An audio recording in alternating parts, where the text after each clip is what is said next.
প্রিয় শিক্ষার্থীরা, আশা রাখি তোমরা ভালো আছো।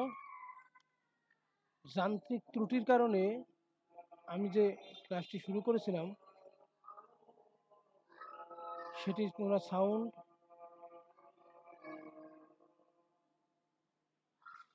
শুনতে পারো নাই। আমি সত্যিকার অর্থে আন্তরিকভাবে দুঃখিত। আসলে কেন যে শোনা যায় না আমি নিজেও বুঝতে পারিনি।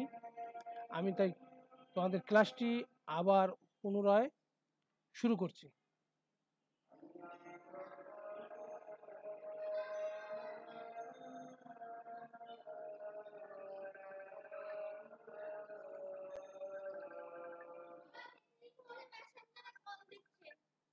কে ফোন দিচ্ছে? কে? দেখো তো নাম।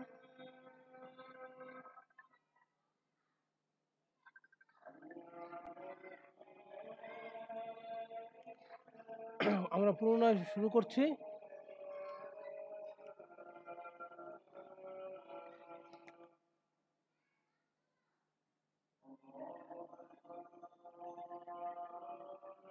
তোমাদেরকে আমি আমার ক্লাসে স্বাগতম জানাচ্ছি।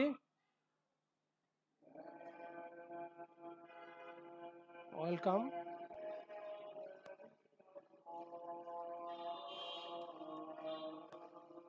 আমার প্রোফাইল, আমার নাম প্রসেনজিৎ গায়ন, lecturer mathematics, gov Bangla college, Dhaka. আমার মোবাইল নাম্বার দেওয়া আছে। তোমাদের কোনো সমস্যা থাকলে তোমরা অবশ্যই আমার সাথে যোগাযোগ করবে।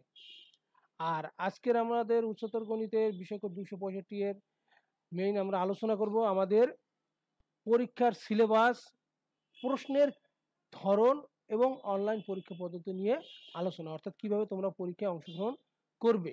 আমি জানি অলরেডি আমাদের উদ্ভিদ বিজ্ঞানের মিজান স্যার, অর্থনীতি বিভাগের জাহিদুল হুদা স্যার এবং আইসিটি নুরুল ইসলাম স্যারও কিন্তু তোমাদের এই বিষয়ে ক্লাস নিয়েছে। তোমরা ওই ক্লাসগুলো ভালো করে দেখলেই বুঝতে পারবে যে কিভাবে পরীক্ষায় অংশগ্রহণ করতে হবে।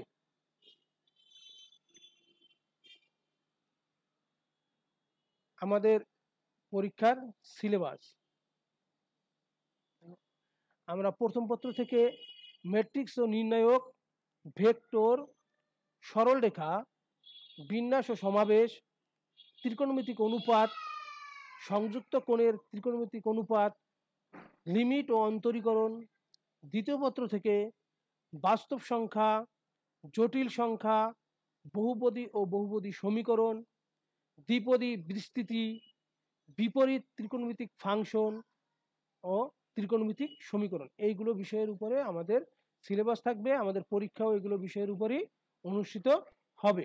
প্রত্যেকটা চ্যাপ্টার থেকে যেহেতু আমরা দেখা যাচ্ছে এখানে 7টা চ্যাপ্টার, এখানে কিন্তু চ্যাপ্টার 5টা, 7 5 12টি চ্যাপ্টার। সেক্ষেত্রে তোমরা অ্যাভারেজলি ধরে নাও যে প্রত্যেকটা চ্যাপ্টার থেকে 3টা 4টা করে প্রশ্ন থাকবে।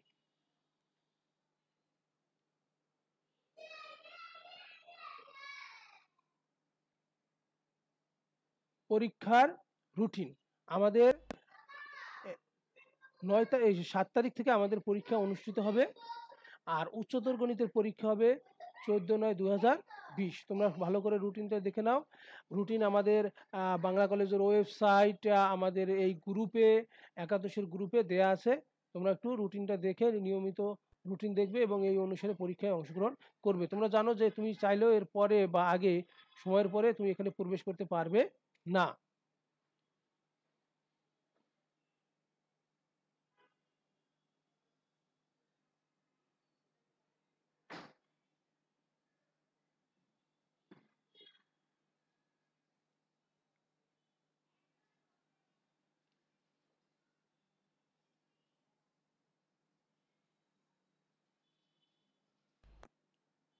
আমাদের কিছু নির্দেশনা আছে, আমরা যে পরীক্ষায় অংশগ্রহণ করব সেই বিষয়ে কিছু নির্দেশনা আছে, আমি তোমাদের এখানে লিখে দিয়েছি, তোমরা রুটিনেও পেয়েছো, তারপরেও আমি লিখে দিয়েছি যে তোমাদের সুবিধা হবে।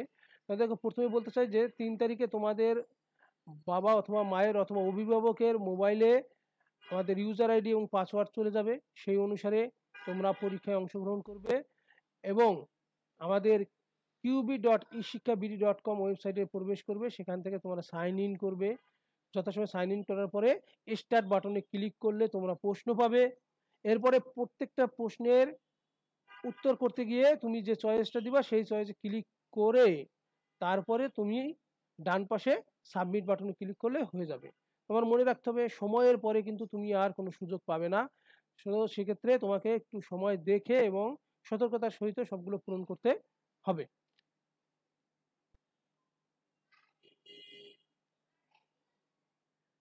ম্যাট্রিক্স ও নির্ণায়ক, আমাদের প্রথম চ্যাপ্টার ম্যাট্রিক্স ও নির্ণায়ক। এখান থেকে তোমরা কি কি পড়বে আমি তোমাদেরকে একটু বলছি।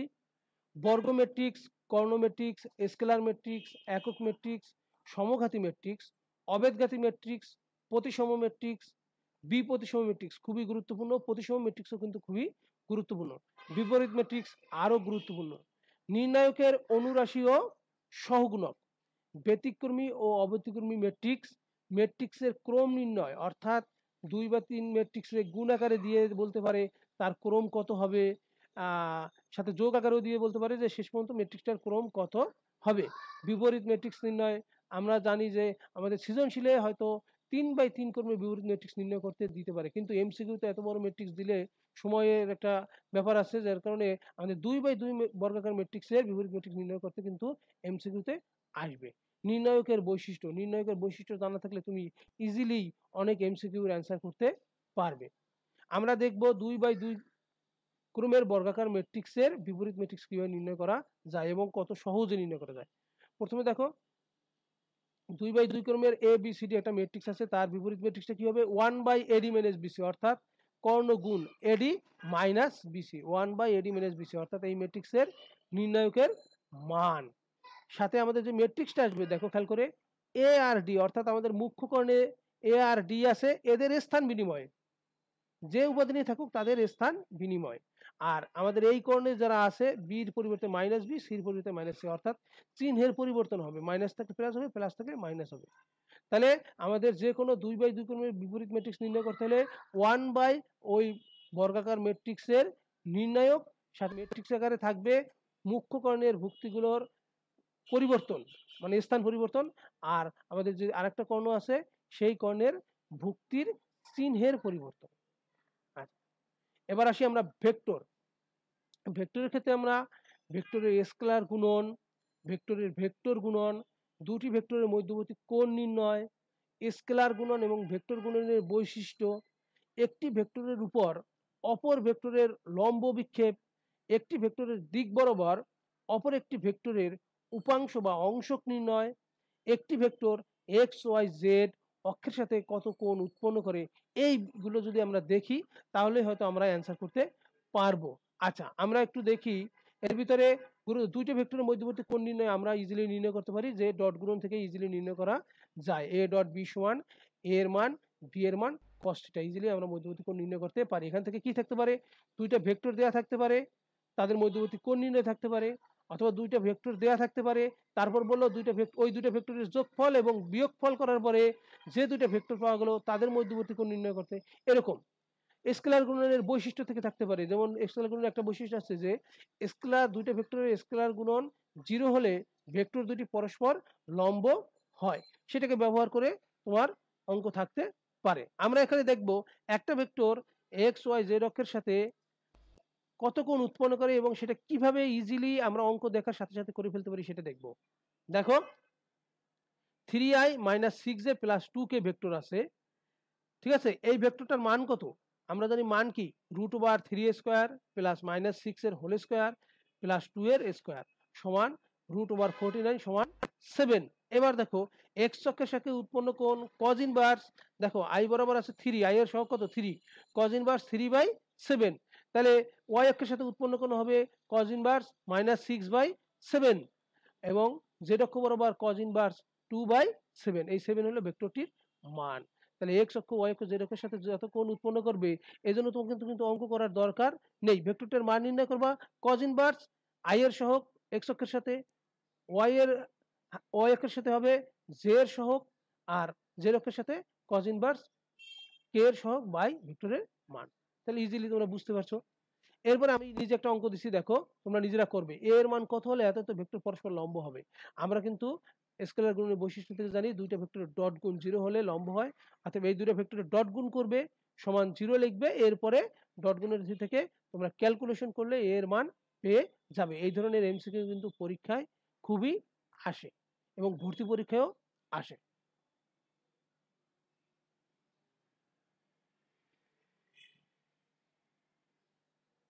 সরলরেখা, তোমরা জানো যে সরলরেখাকে কিন্তু একটা বড় প্রায় 9টা ভাগে ভাগ করা হয়েছে। প্রথমে আছে স্থানাঙ্ক, এরপরে অন্তর্বিভক্ত বহির্বিভক্ত করে নিয়ে ত্রিভুজ নিয়ে সরলরেখার প্রত্যেকটা এক একটা অংশ করে করে প্রায় 9টা ভাগে ভাগ করা হয়েছে। আমরা এখান থেকে গুরুত্বপূর্ণ বিষয়গুলো তোমাদের জন্য তুলে ধরেছি, তোমরা এইগুলো দেখলেই হয়তো অ্যান্সার করতে পারবে। প্রথমে আছে কার্তেশীয় পোলার স্থানাঙ্ক, অর্থাৎ এক্ষেত্রে আমরা কার্তেশীয় থেকে পোলার স্থানাঙ্কে রূপান্তর, পোলার স্থানাঙ্ক থেকে কার্তেশীয় স্থানাঙ্কে রূপান্তর দেখব। এবং এক্ষেত্রে আমরা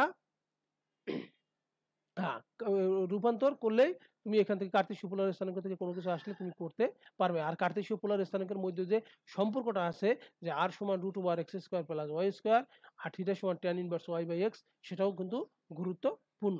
এরপর আসো অন্তর্বিভক্তকারী ও বহির্বিভক্তকারী বিন্দুর স্থানাঙ্ক। আমরা জানি অন্তর্বিভক্তকারী বিন্দুর স্থানাঙ্কের সূত্র কি? এক্স সমান রুট ওভার এক্স সমান m1 x2 plus m2 x1 by m1 plus m2। বহির্বিভক্ত কিন্তু একই সূত্র, শুধুমাত্র প্লাসের পরিবর্তে মাইনাস চিহ্ন বসে। আর m1 m2 হলো আমাদের বিভক্তকারী অনুপাত। ত্রিভুজের ভর কেন্দ্র, অর্থাৎ একটা ত্রিভুজের 3টা শীর্ষবিন্দু দেওয়া থাকলে তার ভর কেন্দ্র কিভাবে নির্ণয় করে? ভুজত্রয়ের যোগফল বাই 3, কোটিত্রয়ের যোগফল বাই 3। ত্রিভুজের ক্ষেত্রফল নির্ণয় খুবই গুরুত্বপূর্ণ তোমাদের পরীক্ষার জন্য, এমসিকিউ এবং সিকিউ দুইটার জন্যই গুরুত্বপূর্ণ। ঢাল নির্ণয়, অর্থাৎ কোনো সরলরেখার ঢাল নির্ণয়। কোনো সরলরেখার ঢাল নির্ণয় করার সবচেয়ে সহজ পদ্ধতি হলো আমরা y সমান mx প্লাস c এই আকারে সমীকরণটাকে লিখবো। x এর সহগ হলো আমাদের ঢাল। এছাড়া যদি দুইটা বিন্দু দেয়া থাকে সেক্ষেত্রে ঢাল নির্ণয় করা যায় কোটিদ্বয়ের অন্তর বাই ভুজদ্বয়ের অন্তর। y সমান mx প্লাস c সরলরেখার বৈশিষ্ট্য। এই সরলরেখার বৈশিষ্ট্য কি? x এর সহগকে আমরা বলছি ঢাল, অর্থাৎ সে কত ডিগ্রি কোণ উৎপন্ন করে x অক্ষের সাথে। c হলো আমাদের y অক্ষের ছেদক। দুইটি সরলরেখার অন্তর্ভুক্ত কোণ নির্ণয়। দুইটা সরলরেখা যদি আমরা জানি, অর্থাৎ দুইটা সরলরেখার সমীকরণ যদি দেয়া থাকে সেক্ষেত্রে আমরা অন্তর্ভুক্ত কোণ নির্ণয় করার সূত্র কি? tan theta equal plus minus m1 minus m2 by m1 plus m2। দুইটি সরলরেখা পরস্পর সমান্তরাল ও লম্ব হওয়ার শর্ত। দুইটি সরলরেখা পরস্পর সমান্তরাল হওয়ার শর্ত হলো তাদের ঢাল হবে পরস্পর সমান, আর লম্ব হওয়ার শর্ত হলো ঢাল দ্বয়ের গুণফল -1। তিনটি সরলরেখা সমবিন্দু হওয়ার শর্ত কি? তিনটা সরলরেখা সমবিন্দু হওয়ার শর্ত হলো আমাদের এক্স এর সহগ, ওয়াই এর সহগ এবং ধ্রুব অংশ এদের দ্বারা যে নির্ণয় গঠিত হয় সেটা সমান 0 হয়। এখান থেকে কিন্তু এমসিকিউতে আসে যে যেকোনো একটা ধ্রুবক সমীকরণের ভিতর দিয়ে বলে এই ধ্রুবকের মান কত হবে যদি তিনটা সরলরেখায় সমবিন্দু হয়, অর্থাৎ একই বিন্দু দিয়া গমন করে। সমান্তরাল ও লম্ব রেখা নির্ণয়, এটা কিন্তু খুবই গুরুত্বপূর্ণ। অর্থাৎ কোনো সরলরেখা দেয়া আছে তার সমান্তরাল রেখা অথবা তার উপর লম্ব রেখা নির্ণয় করতে হবে। কোনো বিন্দু হতে সরলরেখা লম্ব দূরত্ব, কোনো একটা বিন্দু দেওয়া আছে সেই নির্দিষ্ট বিন্দুটা থেকে ওই সরলরেখার দূরত্ব কতটুকু সেটা হলো আমরা সূত্র দিয়ে সহজেই নির্ণয় করতে পারি। দুটি সমান্তরাল রেখার মধ্যবর্তী দূরত্ব, এবার দুইটা সরলরেখা আছে তারা পরস্পর সমান্তরাল, তাদের মধ্যবর্তী দূরত্ব আমরা নির্ণয় করতে পারি সূত্র দিয়ে। আমরা জানি কি এই সূত্রটা কি? পরম মান c1 minus c2 by root over a square plus b square, যেগুলো আমাদের a b হলো x y এর সহগ আর c1 c2 হলো আমাদের ধ্রুবক অংশ। আচ্ছা, আমরা এখন দেখব একটা সরলরেখার উপর লম্ব রেখা সমীকরণ কিভাবে আমরা সহজেই নির্ণয় করতে পারি। দেখো 5x minus 7y minus 15 equal to 0 রেখার উপর লম্ব এবং 2 মাইনাস 3 বিন্দুগুণী সরলরেখার সমীকরণ। দেখো 7 চলে যাবে x এর কাছে, দেখো 7 x এর কাছে চলে আসছে, 7 x এর কাছে গেল। আমাদের ব্র্যাকেটের ভিতরে x এর পরিবর্তে কি লিখছি x, এইখানে যে 2 আছে বিন্দুটার ভুজ x - 2। মনে রাখতে হবে যদি y এর আগে মাইনাস থাকে তাহলে প্লাস হয়ে যাবে, প্লাস থাকলে মাইনাস হবে। তাহলে আমাদের এখানে মাইনাস আছে প্লাস x এর সাথে আছে 5, সে চলে আসছে y এর সাথে 5। এরপরে y এর পরিবর্তে লিখছি y প্লাস 3। যদি আমাদের এখানে 2,3 থাকতো লিখতাম y মাইনাস 3 সমান 0। এখন হিসাব করে আমরা দেখব 7x plus 5y plus 1 equal 0। এইটাই হলো এই রেখার লম্ব এবং এতবিন্দুগামী রেখার সমীকরণ। তাহলে কি আমাদের কিন্তু যে কোনো লম্ব রেখা এবং বিন্দুগামী সরলরেখার সমীকরণ বললে ইজিলি কিন্তু নির্ণয় করা যায়। x এর সহগ y এর উপর, y এর সহগ x এর উপর চলে যাবে, x এর পরিবর্তে x মাইনাস ভুজ আর y এর পরিবর্তে y মাইনাস ভুজ, এবং মাঝখানে যদি আমাদের y এর আগে যদি মাইনাস থাকে তাহলে মাঝে হবে প্লাস, যদি প্লাস থাকে হবে মাইনাস। তোমরা সমান্তরাল রেখার সমীকরণ দেওয়া আছে এবং হ্যাঁ এই রেখার সমান্তরাল এবং 1,2 বিন্দুগামী রেখার সমীকরণ নিজেরা নির্ণয় করার চেষ্টা করবে। আমি একটু বলে দেই, সমান্তরাল রেখার ক্ষেত্রে x y এর সহগের কোনো পরিবর্তন হবে না, মাঝের চিহ্নেরও কোনো পরিবর্তন হবে না, x এর পরিবর্তে শুধু x মাইনাস ভুজ, y এর পরিবর্তে শুধু y মাইনাস কোটি ইকুয়াল 0, আর x y এর সহগ যা আছে তাই থাকবে। তাহলে তুমি সমান্তরাল রেখার সমীকরণটা পেয়ে যাবে। এবার আসো বিন্যাস ও সমাবেশ। বিন্যাস ও সমাবেশ থেকে আমাদের যে গুরুত্বপূর্ণগুলো সেগুলো আমি তোমাদেরকে বলতেছি। সবগুলো জিনিস নিয়ে বিন্যাস, অর্থাৎ কোনো একটা শব্দ দেওয়া আছে সেই শব্দটার বিন্যাস কত হবে সবগুলো বর্ণ নিয়ে। সর্বদা অন্তর্ভুক্ত ও সর্বদা অন্তর্ভুক্ত নয় এরকম বিন্যাস, অর্থাৎ দুইটা বর্ণ হয়তো বললো যে এই দুইটা বর্ণকে বাদ দিয়ে অথবা দুইটা বর্ণকে সব সময় নিয়ে কতগুলো বিন্যাস করা যেতে পারে সেই বিন্যাস। পুনরাবৃত্তি সংক্রান্ত বিন্যাস, এটা কিন্তু সবচেয়ে বেশি গুরুত্বপূর্ণ এমসিকিউর জন্য। পুনরাবৃত্তি সংক্রান্ত বিন্যাস কোন ক্ষেত্রে হয়? আমরা জানি যে যখন যদি বলে যে কোনো এলাকায় কতগুলো টেলিফোন নাম্বার সংযোগ দেয়া যাবে, সেটার ক্ষেত্রে কিন্তু আমাদের পুনরাবৃত্তি সংক্রান্ত বিন্যাস আমরা করে থাকি। যদি বলে যে নয় আমাদের 0 থেকে 9 যে 10টা ডিজিট আছে এই ডিজিট দ্বারা পুনরাবৃত্তি ঘটবে না এরকম কতগুলো টেলিফোন সংযোগ ঢাকা শহরে দেওয়া সম্ভব, সেক্ষেত্রে কিন্তু পুনরাবৃত্তি সংক্রান্ত বিন্যাসের সূত্রটা প্রয়োজন হয়। তোমরা দেখবে এটা কিন্তু খুব গুরুত্বপূর্ণ এবং এমসিকিউতে কিন্তু পরীক্ষায় আসে। সম্পূরক সমাবেশ, আমরা সম্পূরক সমাবেশ বলছিলাম NCR সমান NCN মাইনাস R, অর্থাৎ n সংখ্যক জিনিস থেকে r সংখ্যক জিনিস নিয়ে যে সমাবেশ হবে n সংখ্যক জিনিস থেকে n মাইনাস r সংখ্যক জিনিস নিয়ে একই সমাবেশ হবে, এই জন্য এদেরকে বলা হয় পরস্পর সম্পূরক সমাবেশ।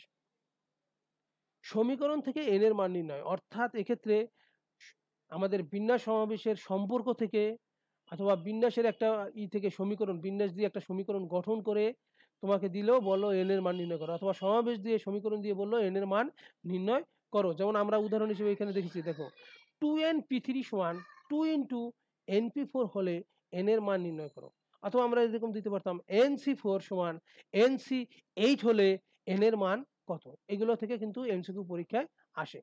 শব্দ গঠন, শব্দ গঠন কি? শব্দ গঠন আমরা জানি সে বিন্যাস এবং সমাবেশ দুটো সমন্বয়ে কিন্তু শব্দ গঠন করতে হয়। শব্দ গঠন কি? যেমন বড় একটা শব্দ দিল, সেখান থেকে বললো যে 4টি করে শব্দ নিয়ে কতগুলো, 4টি করে বর্ণ নিয়ে, সরি 4টি করে বর্ণ নিয়ে কতগুলো শব্দ গঠন করা যায়।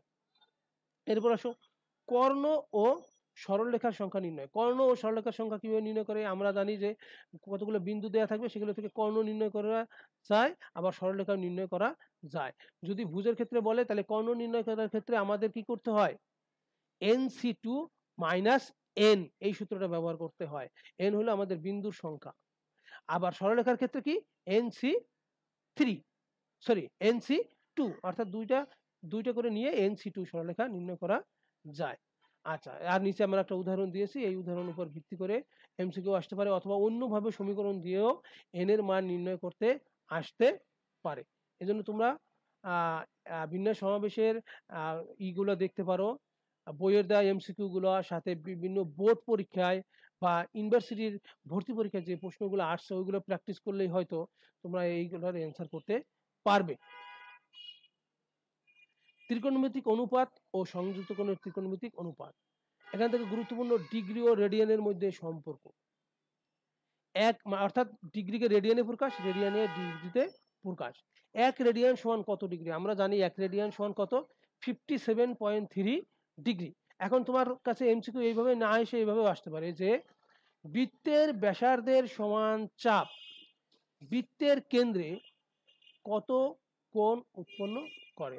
আমরা জানি যে 1 রেডিয়ানের সংজ্ঞাই হলো বৃত্তের ব্যাসার্ধের সমান চাপ বৃত্তের কেন্দ্রে যে কোণ উৎপন্ন করে তাকেই 1 রেডিয়ান বলে। অর্থাৎ এই কথাটার অর্থ হলো যে কত ডিগ্রি কোণ উৎপন্ন করবে, 57.3 ডিগ্রি কোণ উৎপন্ন করবে। বৃত্তকলার ক্ষেত্রফল খুব গুরুত্বপূর্ণ। ঘন্টা ও মিনিটের কাঁটার মধ্যবর্তী কোণ নির্ণয়, আমি কিন্তু তোমাদেরকে ক্লাসে শিখিয়েছিলাম যে ঘন্টা ও মিনিটের কাঁটার মধ্যবর্তী কোণ নির্ণয়ের সূত্র কি, পরমাণের ভিতরে থাকবে 11/2 into minute minus 30 into hour, অর্থাৎ 11/2 into M minus 30 into H. এই মানটা বসিয়ে দিলেই আমরা ঘড়ির ঘন্টা এবং মিনিটের কাঁটার মধ্যবর্তী কোণ নির্ণয় করতে পারি। ছায়াগ্রা অংশের ক্ষেত্রফল, অর্থাৎ কোনো বৃত্তক্ষেত্র দিয়ে তার কোনো নির্দিষ্ট অংশের ক্ষেত্রফল নির্ণয় করতে দিতে পারে। এক্ষেত্রে আমাদের বিশেষ করে ত্রিভুজের ত্রিকোণমিতিক পদ্ধতিতে কিভাবে ত্রিভুজের ক্ষেত্রফল নির্ণয় করা যায় সেই পদ্ধতিটা জানা দরকার, এবং বৃত্তকলার ক্ষেত্রফল নির্ণয় করার সূত্রটা অবশ্যই জানা দরকার। ত্রিকোণমিতিক 6টি ফাংশনের লেখচিত্র, অর্থাৎ আমাদের sine cos sec cosec tan cot এই 6টা ফাংশনের লেখচিত্র কেমন হয় এমসিকিউতে আসতে পারে। সাইন স্কয়ার এক্স এর লেখচিত্র কোনটি, কজ স্কয়ার এক্স এর লেখচিত্র কোনটি, অথবা আসতে পারে সাইন এক্স এর লেখচিত্র কোনটি, কজ এক্স এর লেখচিত্র কোনটি। সেক্ষেত্রে 4টা দেওয়া থাকবে, তোমাকে অপশন থেকে জানতে হবে, এই জন্য পড়তে হবে। সাইন এক্স কজ এক্স এই 6টা ফাংশনের ডোমেন রেঞ্জ নির্ণয়, আমি কিন্তু তোমাদের ক্লাসে চার্ট দেখিয়েছিলাম যে এই যে চার্ট, এই চার্টের ডোমেন এবং রেঞ্জ দেওয়া আছে, সেখান থেকে তোমরা ডোমেন রেঞ্জ দেখে নিও। পর্যায়কাল নির্ণয়, অর্থাৎ আমাদের যে 6টা ত্রিকোণমিতিক ফাংশন আছে তার পর্যায়কাল নির্ণয়। আমি তোমাদের ক্লাসে বলেছিলাম যে 4টা সাইন কস সেক কোসেকের পর্যায় টয়েস পাই আর ট্যান কটের পর্যায় পাই। এখন আমাদের যদি এরকম ধরনের দেয়া থাকে, সরাসরি এরকম সাইন কস না দিয়ে থাকে, যেমন সাইন 3x + 2 এর পর্যায় কত, তাহলে এটা কত হবে দেখো, 2 পাই। 2 পাই হলো সাইনের মেইন পর্যায়, এই যে আমাদের 2 পাই ভাগ হলো 3, এই x এর সহগ ভাগ। x এর সহগটা যদি ঋণাত্মক হয় তাহলে এখানে আমাদের ধনাত্মক মানটা লিখতে হবে, অর্থাৎ পরম মান এর মানটা লিখতে হবে। আচ্ছা, যৌগিক কোণের ত্রিকোণমিতিক অনুপাত সম্পর্কিত সকল সূত্র, অর্থাৎ যৌগিক কোণ কারা, যদি 2 বা ততোধিক কোণের যোগ করি তাহলে আমরা পাই যৌগিক কোণ। যৌগিক কোণের অনেক সূত্র আছে, যেমন সাইন a + b সমান কত, sine a cos b plus cos a sin b, sine a - b সমান sine a cos b minus cos a sin b। ঠিক এরকম আরো সূত্র আছে, sine C plus sine D, cos C plus cos D, এরকম যে অনেক সূত্রগুলো আছে, সেই সূত্রগুলো হলো আমাদের যৌগিক কোণের সূত্র। এই সূত্রগুলো পড়তে হবে এবং এই সূত্রের সাথে রিলেটেড কোনো কথা থাকলে সেইগুলো জানতে হবে। যেমন কোণটা কেমন হতে হবে, কোণ কি সূক্ষ্মকোণ হবে নাকি স্থূলকোণ হবে। যেমন আমরা যদি বলি সাইন a + b সমান sine a cos b plus cos a sin b, এক্ষেত্রে a আর b অবশ্যই ধনাত্মক সূক্ষ্মকোণ হতে হবে এবং দুইটার যোগফল অবশ্যই 90 ডিগ্রি থেকে কম হতে হবে বা ছোট হতে হবে। তাহলে এইগুলো কিন্তু আমাদের জানতে হবে, কারণ এইগুলো এমসিকিউর জন্য গুরুত্বপূর্ণ। এরপর হচ্ছে ত্রিভুজের সাইন ও কোসাইন সূত্র। ত্রিভুজের সাইন সূত্রটা কি, a/sin a সমান b/sin b সমান c/sin c, অর্থাৎ ত্রিভুজের বাহুর দৈর্ঘ্যগুলো তার বিপরীত কোণের সাইনের সমানুপাতিক হয়। এটাকে ব্যবহার করে তোমাকে অঙ্ক করতে দিতে পারে, অর্থাৎ ABC এর মান নির্ণয় করতে দিতে পারে, অথবা যে কোনো একটা কোণের মান নির্ণয় করতে দিতে পারে। কোসাইন সূত্র কি, কোসাইন সূত্র cos c সমান হবে cos c সমান a square plus b square minus c square by twice ab, cos b সমান a square plus c square minus b square by twice ab। এরকম 3টা সূত্র আছে, এই সূত্র ব্যবহার করে কোণ অথবা বাহুর দৈর্ঘ্য নির্ণয় করতে দিতে পারে। বেশিরভাগ ক্ষেত্রে কোণ নির্ণয় করতেই আমাদের এটা প্রয়োজন হয়, বাহুর দৈর্ঘ্য নির্ণয় করতে আমাদের সাইন সূত্র দিয়ে ব্যবহার করতে পারি।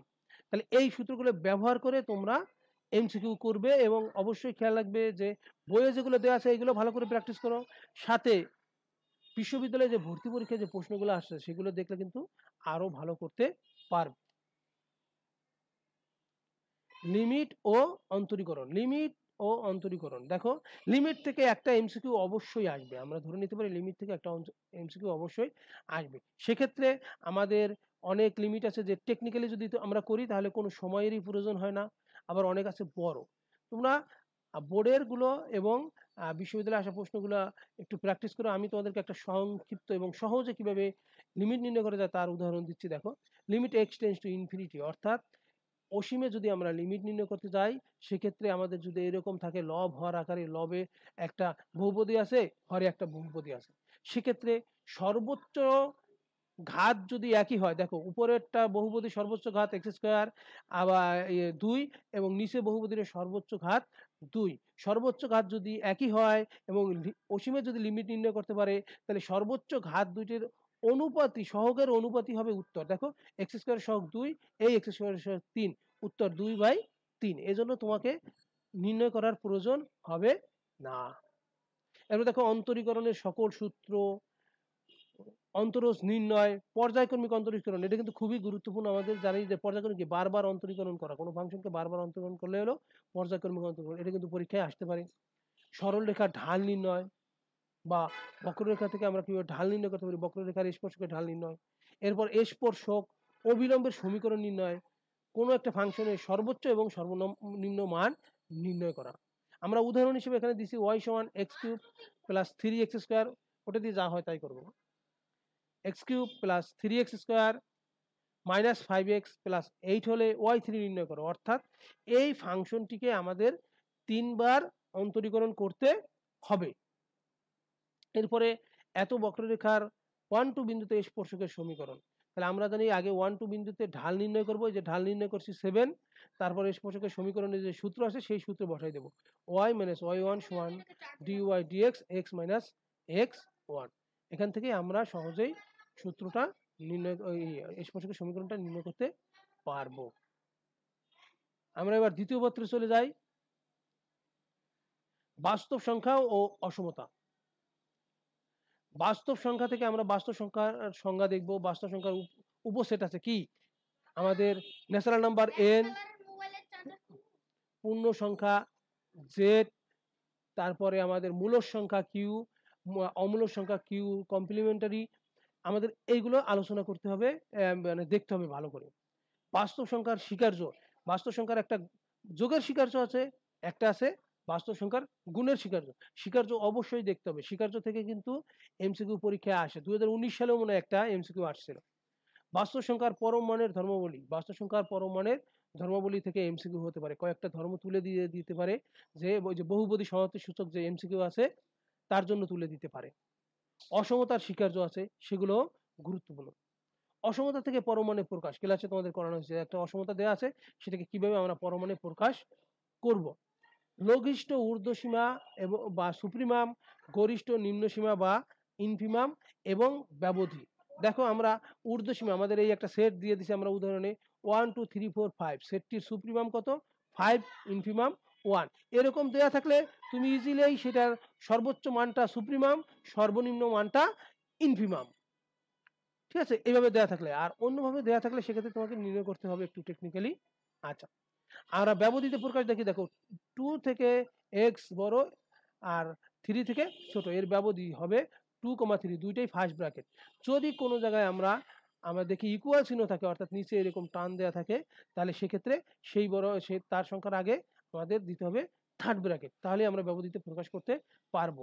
পরীক্ষা কিন্তু ব্যবধিতে প্রকাশ করতে আসে, অনেক সময় ব্যবধিতে প্রকাশ করতে আসে, অনেক সময় ব্যবধি দেওয়া থাকলে এরকম সেট আকারে লিখতে আসে। জটিল সংখ্যা, জটিল সংখ্যা দেখো আমি কিন্তু জটিল সংখ্যার উপরে তোমাদের ক্লাসে করিয়েছি। আমাদের নাহিদা ম্যাডাম তোমাদের এই অনলাইনে কিন্তু জটিল সংখ্যার উপরে কয়েকটি ক্লাস নিয়েছে। সেক্ষেত্রে আমার মনে হয় জটিল সংখ্যা থেকে তোমরা পারবে না এমন কোনো অংশ আর থাকার কথা নয়। তারপরও কি কি থাকবে সেটা আমি এখানে লিখে দিয়েছি, আমি তোমাদেরকে একটু সংক্ষিপ্ত আকারে আলোচনা করতে চাই। সেটা হলো আয়ের পাওয়ার, আয়ের পাওয়ার যাই দেওয়া থাকুক না কেন তুমি কিভাবে সেটা সহজেই নির্ণয় করতে পারবে। দেখো আমরা বলছি আয়ের পাওয়ার 29 এর মান আই, এটার পদ্ধতি কি, আমি বলছি আয়ের পাওয়ার যদি বিজোড় হয় সেই পাওয়ার থেকে 1 বিয়োগ করে 2 দিয়ে ভাগ করব, যদি জোড় হয় উত্তর হবে আই, বিজোড় হলে উত্তর মাইনাস আই। তাহলে আয়ের পাওয়ার 29 আছে, 1 বিয়োগ করলে 28, 28 কে 2 দ্বারা ভাগ করলে 14, জোড় সংখ্যা তাই আই, যদি বিজোড় সংখ্যা হইতো মাইনাস আই। আইয়ের পাওয়ার যদি জোড় সংখ্যা হয় তাহলে সরাসরি তাকে 2 দিয়ে ভাগ করব। যদি 2 দিয়ে ভাগ করার পরে জোড় পাই তাহলে উত্তর 1, যদি বিজোড় পাই উত্তর -1। অর্থাৎ আইয়ের পাওয়ার যাই হোক না কেন তার মান কখনো 1, -1, i, -i এর বাইরে হবে না। এবার আসো ওমেগা। ওমেগা এর বিভিন্ন বৈশিষ্ট্য আছে। আমি ওমেগা এর বিভিন্ন বৈশিষ্ট্যের ভিতরে বলতে চাই যে কি, আমরা জানি ওমেগা হলো এককের ঘনমূল, একটি অপরটির উল্টো হয়, এই দুটোর গুণফল 1 হয়, একটি অপরটির বর্গ হয়, তারপর তোমার কি আরেকটা আছে কি যে তিনটার যোগফল হয় 0, অর্থাৎ 1 ওমেগা আর ওমেগা স্কয়ার সমান 0। আমরা দেখি ওমেগার পাওয়ার 1001 আছে। ওমেগার পাওয়ার যাই থাকুক না কেন তাকে আমরা 3 দ্বারা ভাগ করব। ভাগশেষ যদি 0 হয় অর্থাৎ মিলে যায়, নিঃশেষে বিভাজ্য হয়,